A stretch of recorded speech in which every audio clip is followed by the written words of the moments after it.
So it's my sin. It means I have incurred guilt. It's also the word for sin offering, which is to say, this offering has incurred or taken my guilt for me to absolve me of guilt so that I can be cleansed and find favor. And you can look right here in the dictionary and find under the word het-tet, het-tet aleph, all those meanings of that word. So I can look back and say, wait a minute. The guy who is my sin offering, cleansing me so that I can find favor, Pilate just declared is the guy that they ripped apart, which is the guy who came Bet Gimel Dalet disguised from the Father's house, giving himself the foot to walk down here, though he knew this was going to happen, so that we could find our way walking back through him to the house of the Father. And if this is the primordial word written from before the creations of the heavens and the earth, because it's the thing that said on day 4 the sun, moon, and stars, day 5 is fish and birds, on day 6 is animal man, day 7 Shabbat. This is the to-do list, which was planned from before the beginning. So that makes this list older than even the creation. And because these are the Moedim walking in Pesach, Haggadah, Shavuot, Yom Teruah, Yom Kippur, Sukkot, and Shmini Atzeret, then these festivals declare the pattern by which his Son is revealed. And if you change the pattern, if you change the Moedim, the festivals, and give us Christmas, Easter, Halloween, Valentine's Day, different pattern, different message. If you change Yom HaShabbat to the first day instead of the seventh, you've eliminated the Zion, which is a picture of the crucifixion outside the fence, and you've eliminated the Zadi, which is a picture of the Ark of the Covenant and of the resurrection that you get for choosing the kingdom of Yod-Heh-Vav-Heh, taking his Torah to your heart, bearing the fruit, being mindful that the fruit you bear, you're all going to have to eat together and you're all going to suffer the consequences, so you better have mercy on one another and have just scales of balance, because everybody's going to profit or everybody's going to lose. And the hope set before you is the resurrection. So where is it written that that man 2,000 years ago is the Messiah? The word Mashiach, Mem, Shin Yod Het, is translated Messiah, or anointed, which certainly means that. But Mem is the place or an article of use. Like, for example, the word garden is Gimel Nun, Gan. If you put Mem in front of it, it's Mogan, which is shield. Well, a garden is something guarded. How do you guard it? With a shield. A shield is the device which does the guarding. So when you put a Mem in front of it, it's either the place or the vessel that does the job. What's Shin Yod Het? It means to communicate. That's a conversation. So he is the conversation put into tangible form. That's like this Aleph Bet, which is the communication of the Creator declaring himself and how he would relate to his people, put into human form. Well, that's John 1:1. In the beginning was this Word. And this Word, through which was projected his Ava, his Aleph Bet Hey, his desire revealed, and he laid out the entire universe as to this structure. And then this Word became human. This Word became human with a foot to walk the earth, revealing to man the door to how to get back to the house of the Father. Well, this is Yeshua's message.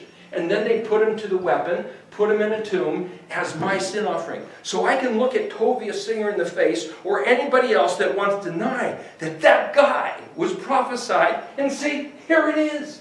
It's in the Aleph Bet. And anybody will tell you that a translation can be messed with, that, gee, did the scribe, the lying pens of the scribe, did they do it correctly? I don't know. But here it is in the very Aleph Bet, not messed with. And then when somebody says, oh, well, but the Aleph Bet maybe was messed with, maybe it's of human derivation, and it's like, it's not so, because I can show you, here's the Moedim. The 7 Moedim of Leviticus 23 locks in. There's the Yom HaShabbat.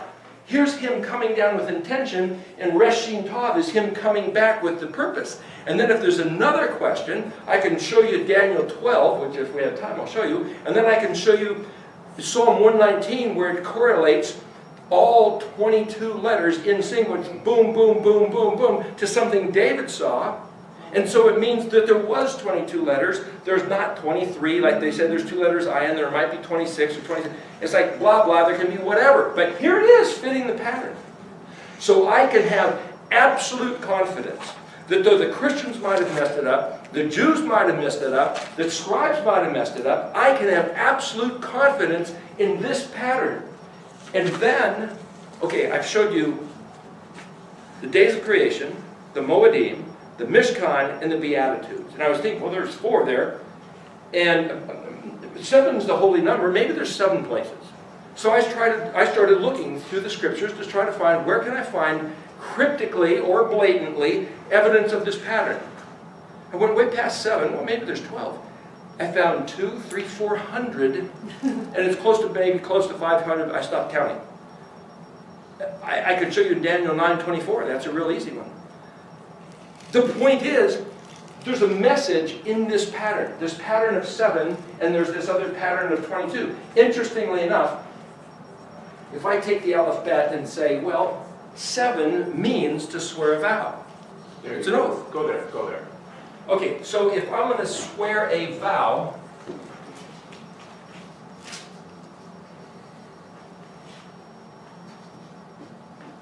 to swear a vow is the number 7.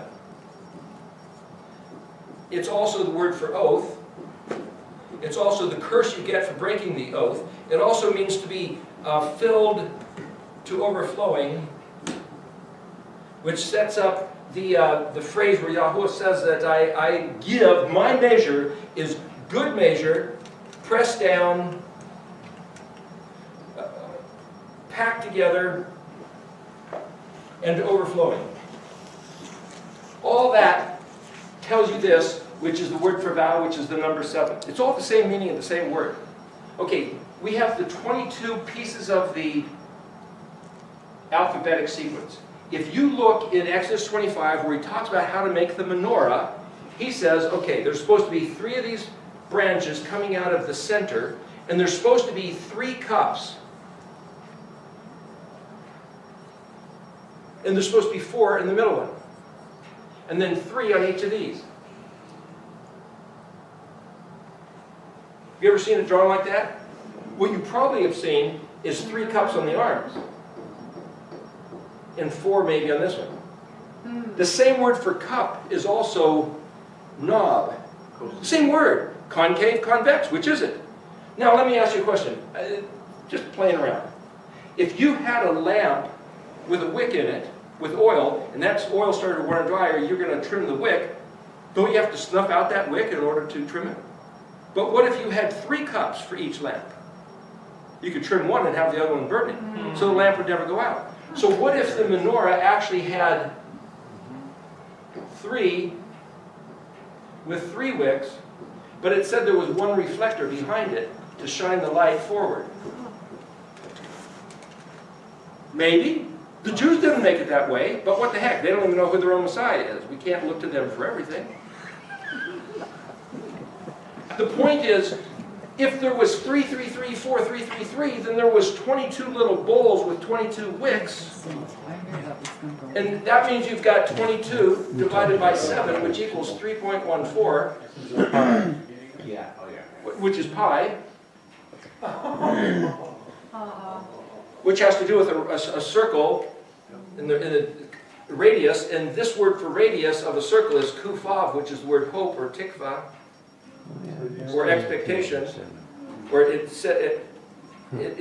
designates a certain zone. And so back here where you have this pillar of fire over the Ark of the Covenant, pillar of smoke billowing, boy, that almost looks like the question mark and exclamation point over the Ark of the Covenant. You got a question? Hey, look, right here. He could have drawn a big arrow. It's the same kind of a thing. So what I'm saying is that once you start playing around with these Hebrew words, you're seeing all these pictures and patterns which all seem to validate the thing, the same thing. So if you have a vow, which is 22 things broken into 7 things, boy, that almost sounds like the alphabet letters. And I can sit here and say, well, I showed you where, if I take out the Aleph and say, look at the word Bet Gimel Dalet, Hey Vav Zion, Het Tet Yod, Kaf Lamed Mem, Nun Samek Ayin. I can start breaking things down and then reading the words that are spelled in the natural sequence, and the entire story is there. I'm absolutely convinced. Thanks to Pilate for saying, behold this man. It proves that that guy who walked the earth 2,000 years ago is the very one. But for Bet Gimel Dalet, what's the matter with them crazy Jews? They can't even recognize their own Messiah. He came in disguise. Bet Gimel Dalet. He even said, hey, you guys, who do people say I am? Oh, I think you're John the Baptist or Elijah, blah, blah. Who do you say I am? Peter, Cephas. Oh, he said in English, I don't know what it was in Hebrew, you're the Christ, the Son of the living God. Hey, you didn't figure that out. Flesh has not revealed this to you. It must have been the Ruach telling you. It must have been the Ruach. Oh, he said, my Father in heaven revealed it to you. But that means Peter didn't figure it out. That means nobody could figure it out. That means it had to be by divine revelation of special secret insight. It was not because any old Joe could have figured out who he was. It's another proof that he came Bet Gimel Dalet in disguise, which proves that the alphabet is talking about him just by that conversation. And then Pezadi literally is the word pizza, petza, which means open mouth, to detonate. So a pizza is scattered little pieces that you throw all around. That's the word petza. And when he went up to the mount and gave the sermon on the mount, it says, he went up to the mount and seen the crowds, and he sat down. He opened his mouth. Why does it say he opened his mouth? You never say, oh, the guy opened his mouth. I think it said he opened his mouth specifically because if you know Hebrew, you go, that's Pezadi. Those are two letters that come in the natural sequence order. Pezadi opened his mouth, which is locking us in to Pezadi. What happened? Pezadi, Zadi is the resurrection, so something about his words bring life. So here's my point about this thing being a fractal model. If he created the entire, which is why I mentioned Mandelbrot Sentinel, if he created the universe by these words, if he himself is, if this word is the lens by which we look through to see him, okay, so the unfathomable infinite one is fathomed with a finite perspective by our finite minds by looking through this alphabetic word. Because of this sequence, or through this sequence, our nephesh was made. So the nurturing of our nephesh is through the feeding of this alphabet. Every word he spoke feeds us unto mem nun, taking his words to heart and bringing us to life. But that's only one aspect of life. There's another aspect of life behind this veil, which is resurrection unto Kuf Reshin Tav, which is when he comes back unto eternity, which is a whole nother. See, the letter Kuf is a sun on the horizon, or a monkey's arm, which is this long reach. So it's the back of the head, it's the footprints of that which follows you, like the word Yaakov. It's that which comes way in the distance. So Mem Nun is a revitalizing of life right now, if we take his words to heart introspectively. Zadi is the hope set before us, which is unto eternity, when he went to prepare a place, as he said, he's going to come back. So here you have this picture of like this exclamation point right here, but then the Kuf is also this billowing. So when he Zadi sprouted from the dead and he ascended up into the heavenlies, the Melachim said he's coming back. He's going to gather his friends, which is Revelation is a picture of, and gather them up and come right back down to where he lifted off from. That's a prophecy embedded in the alphabet. It's not Christian. Amen. It's Yahuwah. It's the one who said this is what it will be, and it will certainly be, because where he says Aleph Tav, I believe that then what Aleph Tav is mentioning is this full gamut of this whole story, which happens to be incarnated in the man, Yod He Vav Shin Ayin, Yeshua. And so the Aleph Tav does mean him, but it's more than him, and if you can say that, it's the progressive story of how the whole thing has to happen. Now then, if you could say, well, this whole thing is a story of what has to happen so that we can look through into this alphabet and behold Elohim, which is otherwise can't be even comprehended, but by this alphabet we can comprehend him to the extent that he fit our mind and our nephesh and our being and our circumstances of life to engage like a hand in the glove.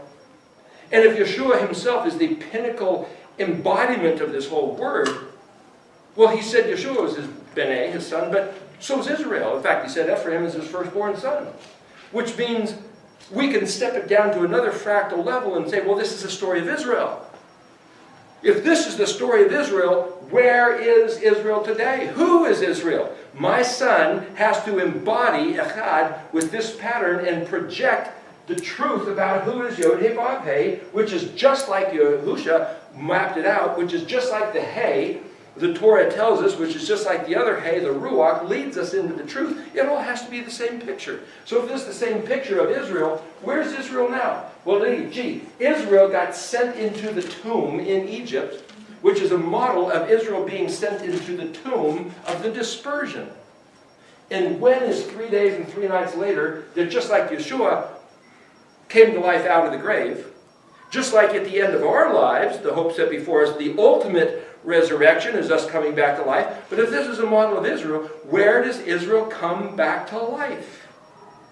Now you have to read the prophecies. You go to Ezekiel 36:23. Yod-Heh-Vav-Heh says, you guys profaned my land. I warned you, I kicked you out, I dispersed you. And where you went, you defiled and desecrated my name in the ayin, the understanding, the eyes of the nations amongst whom you were scattered. And I will make kadosh, make pure, like he really is, like this, all these letters are him. He's going to, as it were, I'll paraphrase here, I think he said he's going to live up to his fabled reputation. You read the champion of Israel in the Old Testament, all these different stories, about wiping out hundreds and hundreds of armies and throwing hail down, and they wake up dead, 80,000 soldiers. I mean, all these type of exploits. There's verses where it says, where is it? You guys haven't been paying attention. He said, I will hide and see if anybody recognizes, like, oh, this is in the Song of Moses. I wonder how long it's going to take him to realize that, why aren't I doing what I said I'd do? Gee, you think he failed us? No, we failed him. Nehemiah said so. Daniel said so. Moshe said so. Yeshua said, it's all through. We have failed him.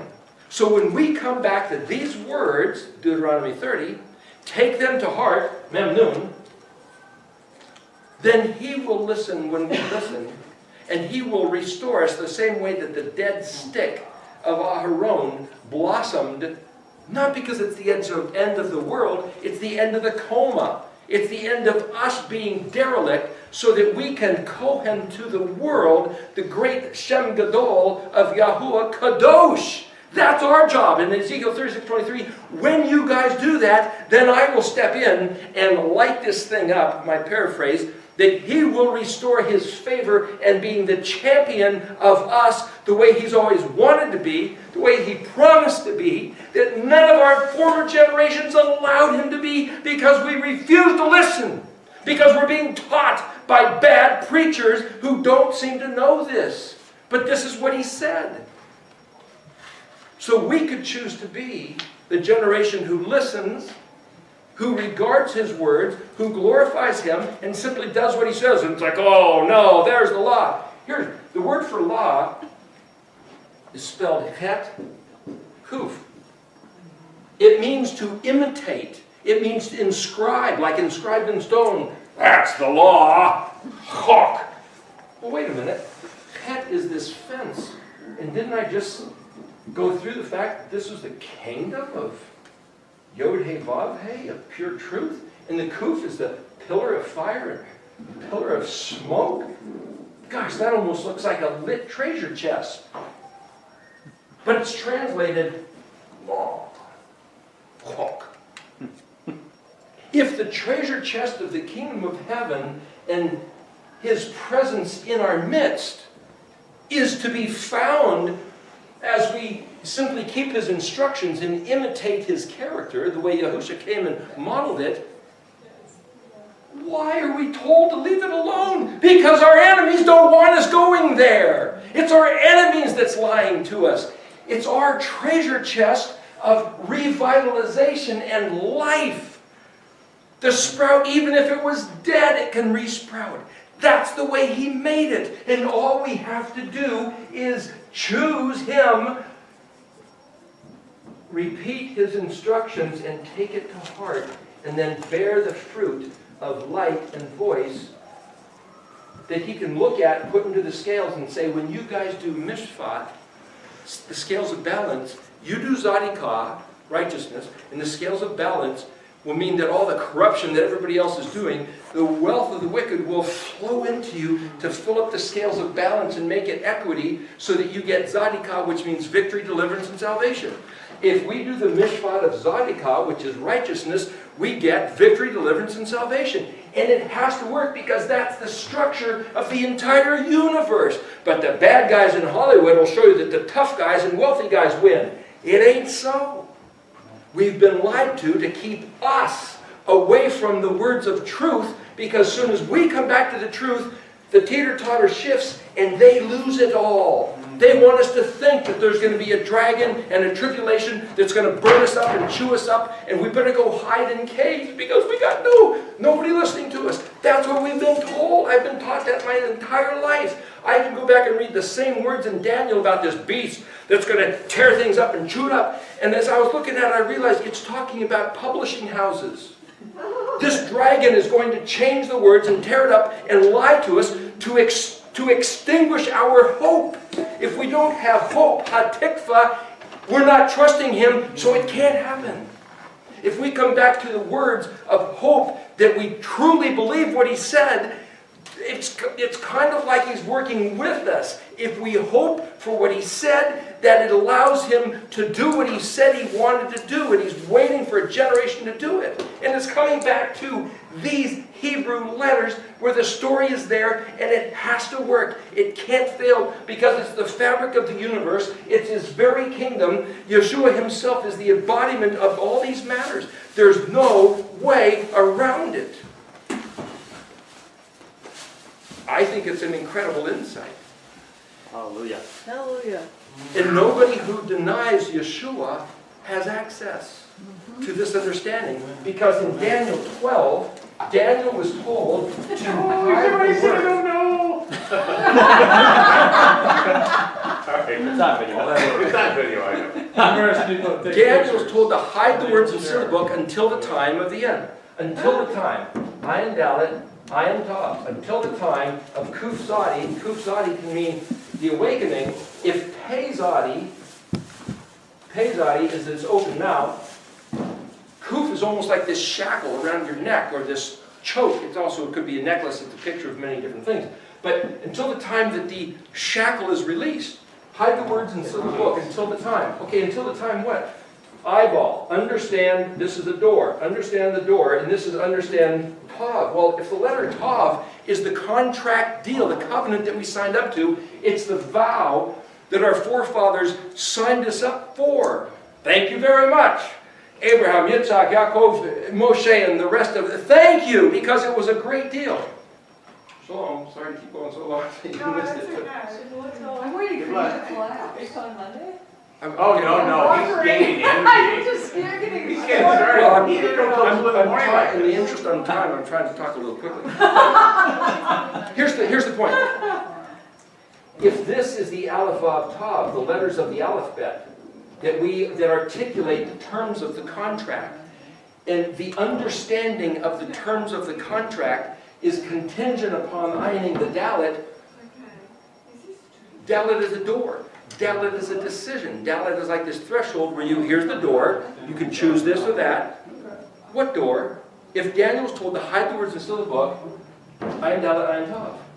I'm now breaking it down to the Paleo letters. Ayin Dalet, understand the door. And this word is translated to mean until. This same word witness is the root of the word for Mem Vav Ayin Dalet, which is Moed, which is the appointed times. Sure. Yeah. So it's also, if you put a yod at the end, it's Adi, which means choice best jewel, to be ornamented. So for Yahweh to say, these are my Moedim, he's saying, these are the choice best jewels by which I have ornamented myself. It's the best stuff I could invent. I have decked myself up with such ornamentation, and the Christian church goes, are you kidding me? That stinks. I want to dress up like an Egyptian or an Assyrian. That's what Israel was guilty of. Christmas, Easter, Halloween, anything pagan, but nothing that has to do with those 7 Moedim. Really. And yet we know and love him, our dear Father. I have adorned myself with these Moedim. No, thank you. I'll do anything for you, but I'm not going to rest on your day. Really? Really? That's the status of our culture. Christian culture as well as American culture. We want nothing to do with he thinks is his best ornamentation which testify of his identity. And if that's not enough, Yeshua claimed to be the door. So if you really understand the door, you'd understand that he can't be different than the testimony embedded within the Moedim. So if your Jesus Christ is a different voice of testimony than what the Moedim testify of that we just went through, he's a different guy. He's not Yeshua.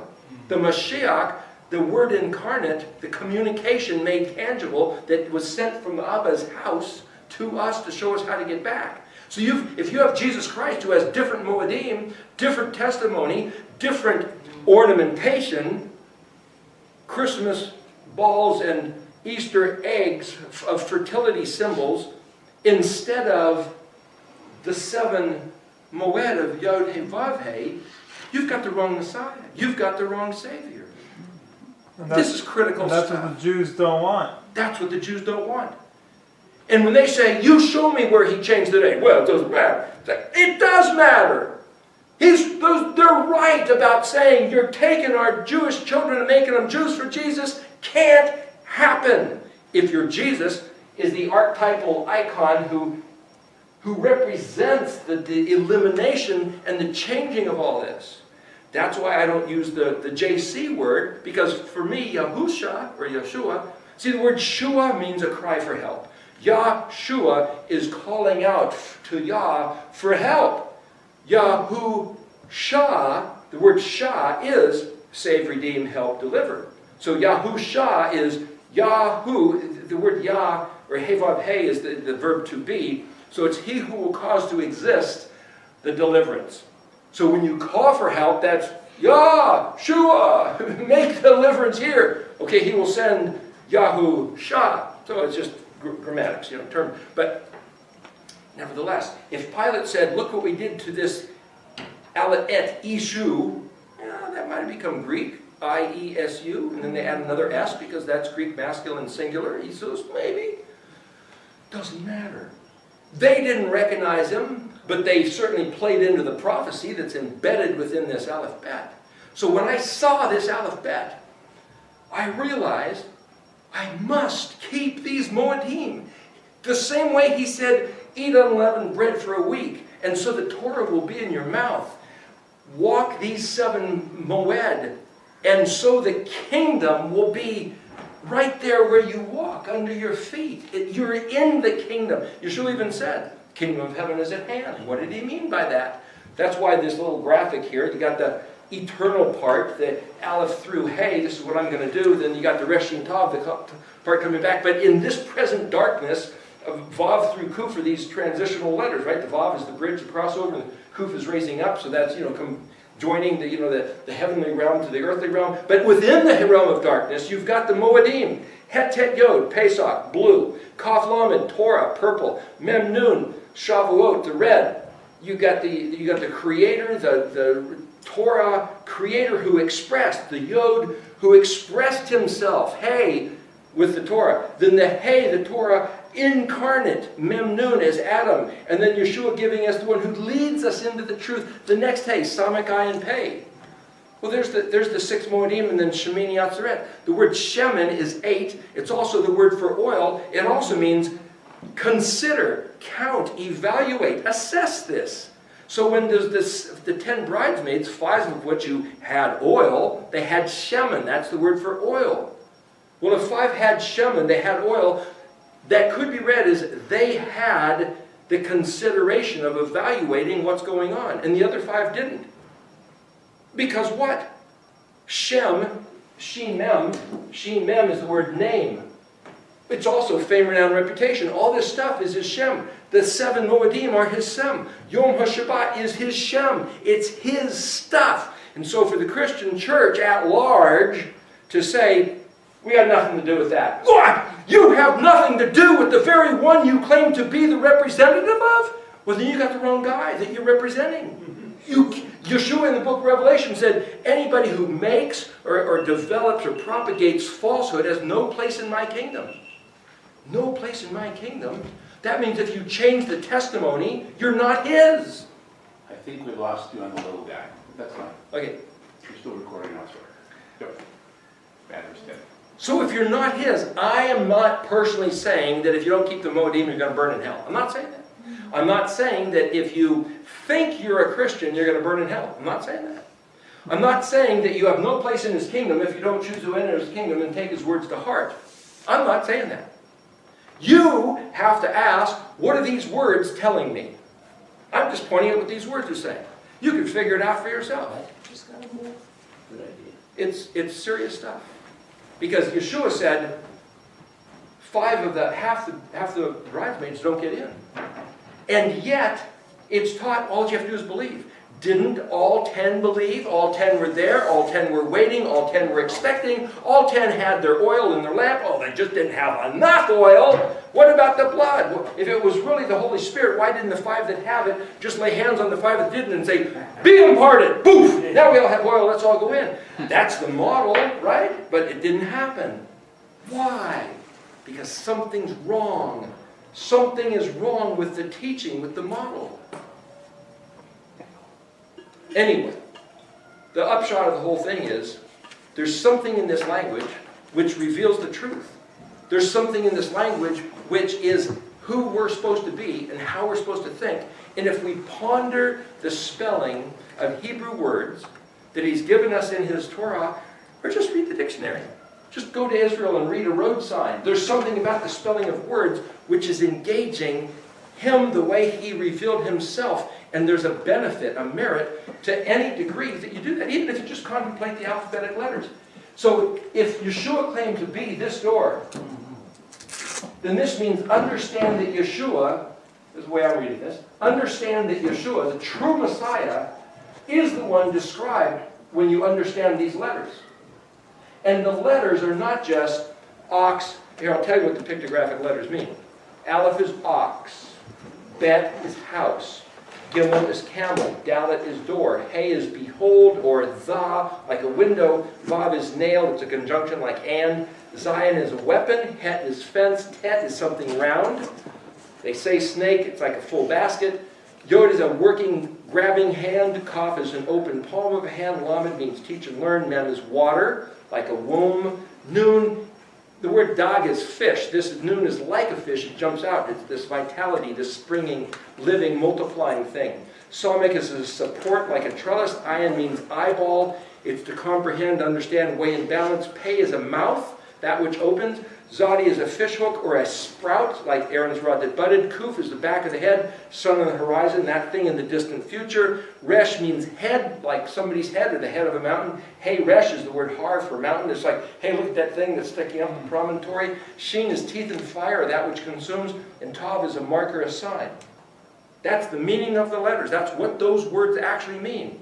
And to put it all together and be able to read this whole thing saying, it's identifying the Messiah. But not in Christian terms. And by looking at these same letters and seeing the Moedim and seeing the Sabbath day and seeing that every word in the entire Torah is somehow an expression of these are kind of like the Father himself gave us his DNA so that his Son could be echad with the same DNA. So the same DNA that Yeshua has, which is the same of his Father, is the same as B'nai Israel, is the same of any of us, as we think about, as we talk, as we contemplate, as we consider these words. It's him. It's not a foreign language.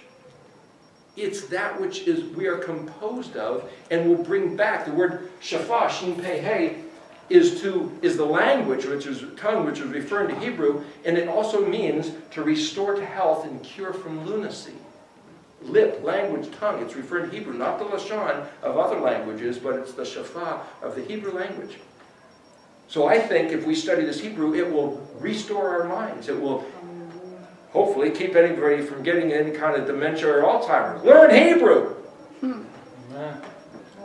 I was starting to spell the word Shemin. Shemem is name, fame, renown, reputation, which is all that. Shemin is oil. Well, Memnun means what? From where? From what? But it also means to count.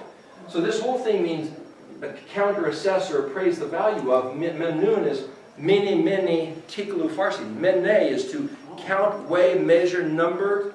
So if they didn't have Shemin, did they not have any consideration of really where they were at with truth?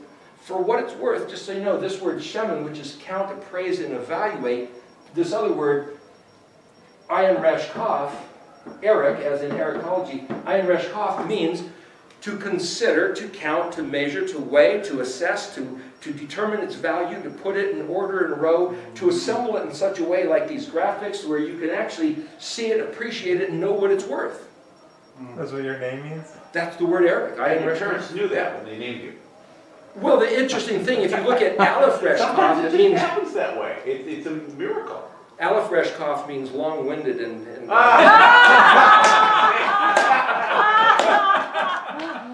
all depends on how you spell the word. Shirley has a question. Yeah, everything you said, you can summarize it in Revelation 22, and verse 13. I am the Aleph and the Tav, the first and the last, the beginning and the end. So when you started that, I went here and I found out there's my answer. So when he mentions Genesis 1, Bereshit bara Elohim, Aleph Tav, do you know that that word is never translated? That's right. Why? They don't know what to do with it. They don't know what it means. It's used as this pointed of a grammatical device, but they don't. When I say they, I'm talking about, the Jewish sages, the Christians. What do you do with it? So everything I've just tried to articulate here with a certain degree of proof is to say, okay, Daniel, hide the words and seal the book until the time of Kuf Zadi, the end. So you think, oh, that's the end of the world. It doesn't say the end of the world. Until the end of something. The end of the diaspora, the end of the curse, the end of the coma that we've been under, the end of the delusion, the end of the lies, the end of the overlording by our enemies. How long did it take him to implement the Exodus? When he started the plague, some people say it was maybe a year or something, right? 2 years. The number mem is 40, and today at the congregation there, they were talking about how that's this womb of he didn't say womb, but it was this place of transition. Yeah. Mem is the number 40. Sure. Yeah. Noon is 50, which is Jubilee. So something about this 40, 50, and it's like, okay, how much time do you want me to keep going? A little bit more? No time. What I'd like to do is take a break for a little while here, because we've been going for a while, take a potty break and things like that, stop recording for a minute, and then come back again, because I think you could go again for a while. He hasn't fallen over yet. Yeah, so let's take a break right now, and Here, I'll tell you what we'll talk about. Has anybody never heard of this? The 2,730 year curse. Has anybody never heard of that? Is that from Leviticus, the 7 times 7? Leviticus 26 in combination with Ezekiel chapter 4. The northern kingdom, the house of Ephraim. Well, you talked about it last night. I mentioned it briefly, but if anybody, have you not heard about that, or you have? I think I heard it 23 Does something. anybody ever pronounce Alta? I'll address that when we get back, just to give you a little bit of a look Did regarding they use it in the the speech? Work Is it language? All the time. As that grammatical, I'm gonna find this It's a hard, grammatical. I'm gonna watch it one night. see if we can get it back up to. What do you think? And don't use umbrellas. Good. Oh, yes. James said that he started. I'm gonna make it happen. Oh, yeah. I don't know if they'd appreciate half of me, but. It's crazy how much Christianity is By the way, by the fact of not wanting spas, fees, clean, everything. Yeah, I know. It's like, yeah, well, we want to see your face, we want to know you, we want, Lord, we want to praise what you're, we want to know you. This is pretty radical. We love you, We but love you, oh, well, no, we don't want to do that. It's like, look at all these things I'm so, we don't want that. Yeshua's crying because he sees that they say that they want to, but they just can't because they're not doing what he says. I'd be willing to talk to whoever, but just knowing that this is just opening the door to trouble. Because all of a sudden, stuff doesn't happen. Like, yeah, well, that's Mind blowing. Mind blowing, all I've been going is, oy vey, I can't hold anymore. through this list and do the salvation story. No. I just wish I had a way to go home and let it all unravel and how to get it all. Oh, I know, check out the No, film video. Oh, I'm gonna blow the triangle. Oh, I don't even know how many layers are in there. Exactly.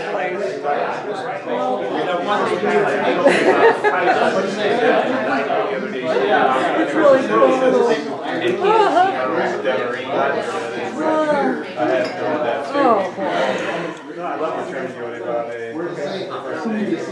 Oh, so I had fun with your gift. Oh, good, Right away. good, good. I'm glad you appreciate it. I saw the Yikra, there were a couple of things in there. Those appendixes are very valid, Oh, I'm sure. especially that last one shows. It's in the letters. It's everywhere. Yeah. Yeah, Yeah, no, I'm thrilled. but there's so much stuff to go. I